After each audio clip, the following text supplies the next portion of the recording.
All right, let's dive into a really challenging idea from one of philosophy's heavy hitters, Friedrich Nietzsche. It's all about a choice that, honestly, we all face whether we know it or not. The choice between a cozy, comforting illusion and a truth that could absolutely wreck us. So let me just ask you this straight up. Imagine there was a truth that could completely unravel everything you think you know about yourself, about your life, your entire world. Would you still choose to know it? Now, our gut reaction, right? The thing we're supposed to say is, yeah, of course. Give me the truth no matter what. It sounds brave, it sounds honest, it's the right answer. But Nietzsche? He'd look you right in the eye and say, you're lying. He believed that when we claim to want the capital T truth, we're not just fooling others. Nope, we're fooling ourselves. And that is a huge idea. Okay, so why? Why would we lie about something so fundamental? Well, according to Nietzsche, it's because we're not really wired to seek out cold, hard, objective truth. We're wired for survival. And you know what? Sometimes a good illusion is way better for survival. So what are we really looking for when we say we want truth? We're looking for things that make life make sense. We want a sense of meaning that gets us out of bed in the morning.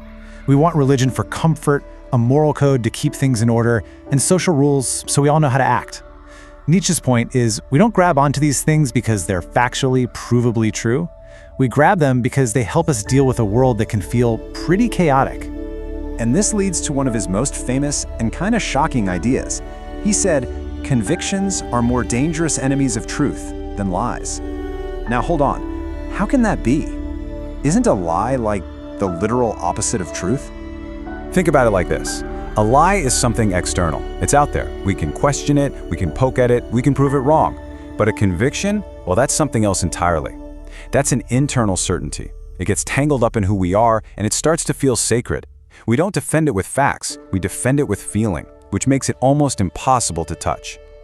So this gets us to the real psychology of it all, the reason we dodge the truth. It's because on a really deep, primal level, we see it as a threat. A truth that doesn't fit our worldview can shatter our very identity. The whole story we tell ourselves about who we are.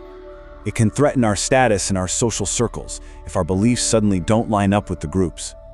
It can totally wipe out our sense of hope, just pulling the rug out from under our vision for the future. And maybe the scariest one of all, it can destroy our sense of belonging, leaving us feeling completely alone. And when the stakes are that high, our brain just goes into pure survival mode. So here's the big takeaway. The mental math we're doing isn't about being intellectually honest. When we come across a difficult new idea, the subconscious question running in the background isn't, is this factually accurate? The real question is, what happens if I believe this? Can I handle the consequences? Can I live with it? So we go for comfort. We choose safety. It seems like the smart play. But Nietzsche's big warning is that this safety comes with a serious, hidden price tag. There's a lot we lose when we decide to hide. Just look at how Nietzsche deconstructs morality. He argued that the virtues we all praise are often just clever tools for control and comfort. This whole idea of good and evil, it's a system to protect the group, the weak. We praise humility because, let's be honest, humble people are predictable and easy to manage.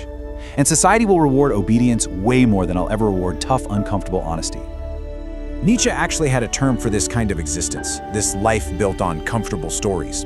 He called it life denying. It's not that life has no meaning, it's that we are actively denying its true nature, the full, messy, beautiful, difficult reality of it. Instead of facing it and creating our own values, we just hide behind these secondhand, borrowed ones. And what does that choice lead? Well, it's a downward spiral. First, when you put comfort above all else, you stop growing. Because real growth is, by definition, uncomfortable. Next, you start to outsource your thinking. You let groups or ideologies or leaders do the hard work for you, and before you know it, you're living a life that's completely guided by someone else's values, and your own unique self gets lost in the crowd. So what's the other option? Is there a way out? Nietzsche doesn't give us some easy three-step plan. What he does is throw down a gauntlet. He presents us with an ultimate challenge, a path that's not about comfort, but about strength. And here it is. This is the question he's really asking every single one of us. Are you strong enough to look a truth in the face when that truth offers you absolutely nothing in return? No comfort, no safety net, no pat on the back, just itself. Because in the end, Nietzsche completely flips the script on what's risky. The danger isn't that a painful truth will hurt you for a moment. The real danger, the real tragedy, is a lifetime of comfortable lies that slowly, quietly, smothers the person you had the potential to become. Which leaves us with this one last, haunting thought. Maybe the truth isn't some deep, dark secret we have to go out and discover. Maybe it's right here, in plain sight. And the only real question is whether we'll ever find the courage to stop hiding from it.